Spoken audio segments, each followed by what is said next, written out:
Buenas tardes, compañeros, soy Jaime y mi equipo está conformado por Juan, el que está grabando es Marco y yo. Les vamos a hablar sobre el recorrido del Museo Nacional de las Culturas del Mundo. ¡Vamos! ¡Vamos! Yo les voy a hablar sobre la cultura egipcia. El país del Nilo a través del tiempo. La cultura del Egipto faraónico es el resultado del largo vínculo entre dos áreas bien definidas: el Valle del Nilo al sur, asociada con las culturas del África subsahariana, y el Delta, en el norte, que compartía rasgos culturales con poblaciones del Levante y del Oriente Medio. A finales del periodo predinástico, 4000 a 3000 a.C., se cimentaron los rasgos característicos de la cultura egipcia que se desarrollarían a lo largo de casi 3 milenios. Las épocas más representativas de la historia del Egipto faraónico son tres periodos de esplendor denominados Reino Antiguo, Reino Medio y Reino Nuevo. Entre ellos hubo periodos intermedios que se caracterizaron por crisis política, económica y social, en ocasiones provocadas por invasiones extranjeras. Sin embargo, estos periodos no significaron una ruptura cultural. El país del Nilo mantuvo sus tradiciones y concepciones religiosas, especialmente la de una vida eterna después de la muerte. Estas ideas fueron adoptadas por algunos de los invasores, entre los que se encontraban hicsos, nubios, libios, persas, griegos y finalmente romanos. Aquí les voy a hablar sobre la línea del tiempo del periodo predinástico, la dinastía entre 0 y 5300 a 3000 a.C. Egipto, fundación de las primeras ciudades en las riberas del río Nilo. Dinástico temprano, dinastías 1 y 2, de 3000 a 2686 a.C. Unificación del Alto y Bajo Egipto durante el reinado del faraón Name, en 3000 a.C. Construcción de las pirámides de los faraones Khufu, Khafra y Menkaura en la meseta de Giza. Luego, primer periodo intermedio, dinastías 9, Reino Antiguo. Aquí les voy a hablar sobre el rey macedonio, Alejandro Magno, que conquistó Egipto. Se hace coronar faraón e hijo de Zeus Amón en el oasis de Siwa. Derrota de la reina Cleopatra VI y el general romano Marco Antiguo en la batalla de Actium. Egipto se convierte en provincia romana. Egipto es parte del Imperio Romano de Oriente. Aquí les voy a hablar del faraón, el dios bello de Egipto. La palabra faraón proviene del término egipcio pera, la gran casa, que designaba la residencia real durante el Reino Antiguo. Se creó el protocolo faraónico, que consistía en 5 títulos que precedían los 5 nombres oficiales del rey que lo legitimaba como un dios: el Horus, soberano del cielo y la tierra; el de las dos señoras, las diosas Nekhbet y Udjet; el Horus de oro, el rey de Alto y el Bajo Egipto; y el hijo de Ra, el dios del sol. Como encarnación de la fuerza vital del dios Horus e hijo de Ra, solo el faraón podía establecer contacto directo con los dioses.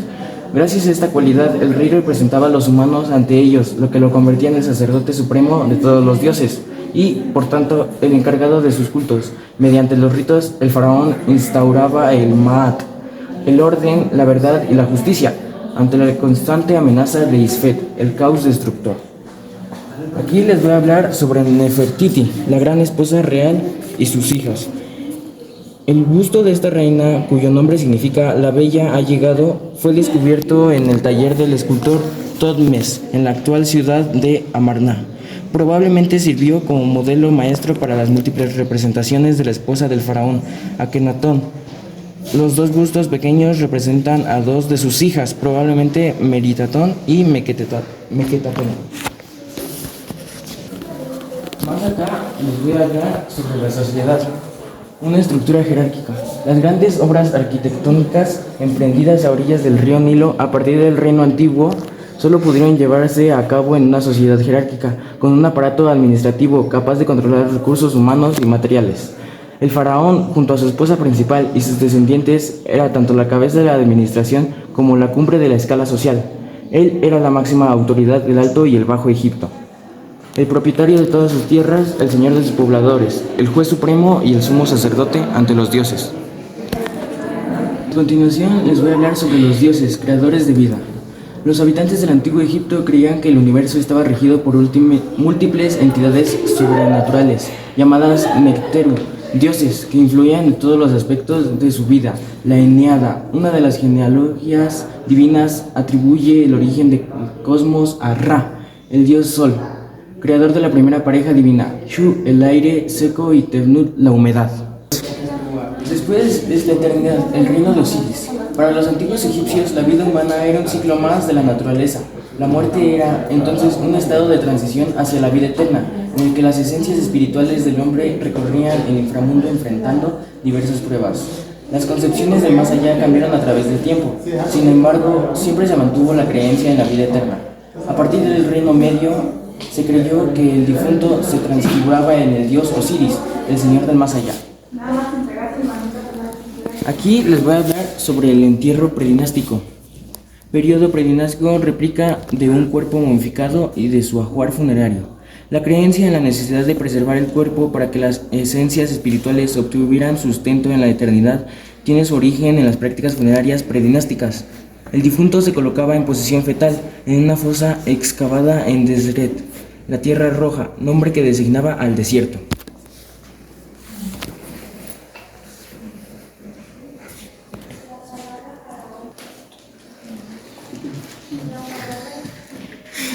Es la cultura mesopotamia.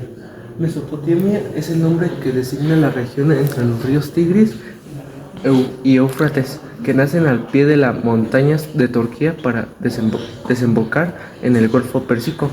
Hallazgos recientes demuestran que la agricultura, la domesticación de animales y el asentamiento de grupos humanos se desarrollaron en el Levante, el sur de Turquía y al pie de los montes Zagros a partir del 9000 a.C.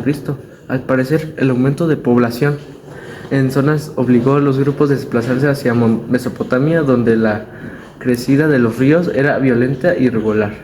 Mesopotamia ha sido llamada la cuna de la civilización porque ahí se conformaron las pautas de la vida urbana y una serie de valores religiosos, políticos y sociales presentes hacia el día de hoy. A partir del 5500 a.C. se desarrolló una cultura organizada e intensiva gracias a la construcción de canales de riesgo. Como aquí ven, hay un mapa de cómo sería Mesopotamia, cómo estaría Mesopotamia. Si vamos acá, Mesopotamia tenía una reina que era tocado de cortesana de la reina Paui. En la tumba de la reina Paui se hallaron varias osamentas femeninas, al parecer de cortesanas a su servicio. Los componentes vegetales y florales de sus toscados probablemente simbolizaban la fecundidad.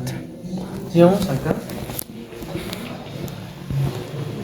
esto sería la Sumeria, los orígenes de Mesopotamia, 3500 2350 a.C. Los sumerios se asentaron al sur de los ríos Tigris y Éufrates, en el actual Irak a partir del quinto milenio a.C.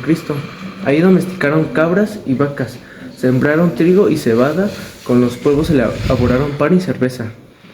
Sumeria no los aisló de sus vecinos, conseguían metales de los montes Taurus y Zagros y madera de Levante. Además, organizó un comercio tanto marítimo con barcas de vela como terrestres, como por medio de caravanas. Llegamos acá. Aquí estaría la cara del primer imperio. El primer imperio duró de 2350 a 2150 a.C. La Akkad, al norte de Sumeria, fue ocupada por una población de origen semita. Sargón, el rey de la ciudad Agade, estableció el primer gobierno con centro de la administración de la cultura de un territorio mayor al de una ciudad-estado. Sumeria se convirtió en una provincia del imperio acadio y su escritura se utilizó para escribir la lengua de los nuevos gobernantes. El sumerio sobrevivió como la lengua para el culto.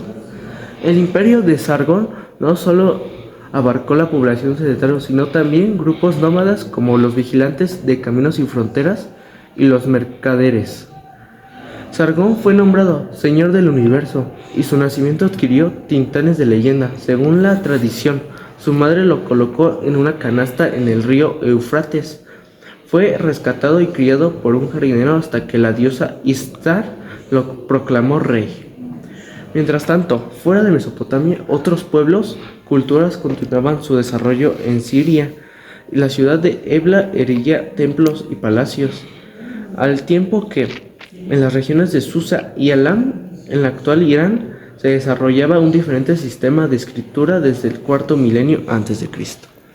Como ven acá está la cabeza del rey de Sargón. Esta cabeza probablemente pertenecía a una estatua de tamaño natural.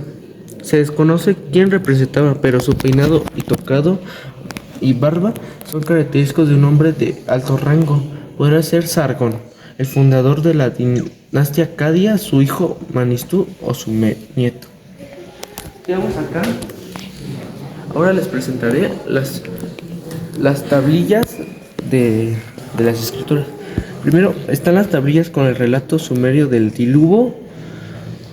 Está la tablilla con registros de obras literarias, tablilla con prescripciones médicas, tablilla sumeria reencuentro de trabajos empleados del transporte de grano, tablilla sumeria inspección de trabajadores, tablillas con contrato de préstamo y contrato comercial, tablilla con tabla de multiplicar, que esta contiene la multiplicación del 9 del 1 hasta el 50, además de sumas y restas. Los escribas aprendían multiplicaciones, divisiones, raíces cuadradas y cúbicas. Luego está la tablilla de fundación e inscripciones real. Conmemora la construcción de un templo para el dios Sulat y Anis. Aquí está la cabeza de masa de Enanutamu, rey de Lagas. Vaya dato perturbador. Tablilla cuneiforme con un registro de contabilidad de Sumerio. Por penúltimo está la tablilla sumeria, que fue la descripción de la división de 3000 acres de tierra en dos partes. Y por último está la tablilla con primeros registros pictográficos. Los primeros escribas del Mesopotamia desarrollaron un sistema de registro con base de pictogramas y numerales. Esto sería todo de mi parte. Gracias. Yo les voy a hablar sobre la cultura china. Bueno, China es uno de los países más grandes y poblados del mundo. En este territorio surgió una civilización asombrosa cuyos orígenes se pierden al paso de los milenios. No obstante, siempre han conservado la continuidad cultural que todavía hoy lo distingue. De la cosmovisión del pueblo chino se desprendieron sus creencias y símbolos reflejados en el taoísmo y el confucianismo. Las ideas del mundo divino y natural, la vida y la muerte, la veneración a los ancestros, entre otros múltiples concepciones, ha sido fuente de inspiración e inagotable creatividad. Bueno, a China lo habitan más de 1 billón de habitantes actualmente. También les daré unos poquitos datos curiosos de ellos. Por ejemplo, la Gran Muralla China, que ya conocen varios, está formado por una serie de murallas construidas y reconstruidas por diferentes dinastías durante más de 1000 años y miden más de 7000 kilómetros de longitud. Existen 3240 estaciones de televisión y entre otros 259 canales. Bueno, nos vamos a ir para acá. Bueno, ahora les voy a hablar del mausoleo de Qin Shi Huangdi, emperador que unificó China. Consta de varias tumbas y fosas. En ellas se encontraron restos humanos y animales, así como numerosos objetos, maquetas de palacios de los reinos por él conquistados y modelos de su ejército. 7000 esculturas de guerreros y caballos de tamaño natural en formación de combate. Este arquero proviene de la fosa 2. Ahora seguimos con la tumba del príncipe Liu Sheng. La tumba fue excavada en una colonia y consta de 7 estructuras en la cámara central. Estaban el altar, las ofrendas y las esculturas de sirvientes en cerámica. En los cuartos laterales se colocaron vasijas, provisiones, carruajes y caballos. La cámara del fondo tenía 2 pequeñas secciones destinadas a los ritos privados del difunto y otra sección más grande con el ataúd y objetos de bronce, como los aquí exhibidos, que son réplicas donadas por la República Popular China. Ahora seguimos con los ritos funerarios. Desde tiempos remotos los chinos creyeron en la continuidad de la vida después de la muerte. Por ello proporcionaban a los difuntos todos los objetos de uso cotidiano y ritual necesarios en el otro mundo, los cuales debían mostrar su jerarquía y posición social, tanto en cantidad como en calidad. Las ofrendas difieren según el periodo dinástico. En algunas épocas predominan los recipientes de cerámica y de bronce, mientras que en otros imperían las figurillas de animales y personas que sustituyeron a los familiares, músicos, sirvientes y guerreros enterrados para acompañar al difunto. Ahora les hablaré sobre el pabellón de Chang. Tras el fallecimiento de Confucio, su residente en la ciudad, Khufu, se convirtió en un templo consagrado a su culto. El espacio fue ampliado con el paso del tiempo y ya en el siglo se componía de su imponente conjunto de edificios. El pabellón Yacheng sobresale por sus inigualables 10 columnas de piedra esculpidas con motivos de dragón. La ruta de la seda. A mediados del siglo XI antes de Cristo, los chinos establecieron rutas comerciales a través de Asia Central hasta el Imperio Romano.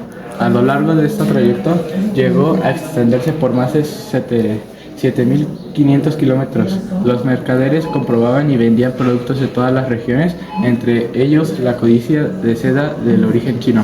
Originados de Fergana, los caballos pura sangre eran muy apreciados en China por ser más veloces y gallardos que los autóctonos, usados sobre todo como animales de carga. Los corceles eran recibidos como tributo exigido a los bárbaros del norte, es decir, las tribus nómadas de las estepas que constituían una amenaza constante en las fronteras. La ruta también propició el intercambio de ideas, estilos artísticos y creencias religiosas, tales como el budismo, introducido en China por monjes provenientes de la India, gracias al auge de la ruta de la seda. Durante la dinastía Tang, considerado como la Edad de Oro, la civilización china en la capital Chang'an floreció como el mayor centro comercial y cultural. La bulliciosa vida cosmopolita de esta época fue plasmada con gran creatividad y sentido estético en la escultura funerarias aquí presentadas. Bueno, eso sería todo de mi parte. Bueno, antes de despedir el video, les diré cuál cultura me pareció a mí más chida y su razón. A mí me pareció la mejor, para mí, la china. ¿Y por qué? Por la gran muralla china que tiene. En particular me gustó la cultura egipcia porque a los gatos los trataban como reyes y cómo modificaban a las personas cuando morían. A mí la cultura que más me gustó fue la griega, ya que por sus estrategias y su filosofía. Esto sería todo de nuestra parte. El museo, la expedición estuvo muy buena. Todas las culturas estuvieron geniales. En conclusión, cada cultura nos falta mucho por descubrir y lo que descubramos nos importa mucho a nosotros y a la humanidad. Esto sería todo de nuestra parte. Gracias. Adiós.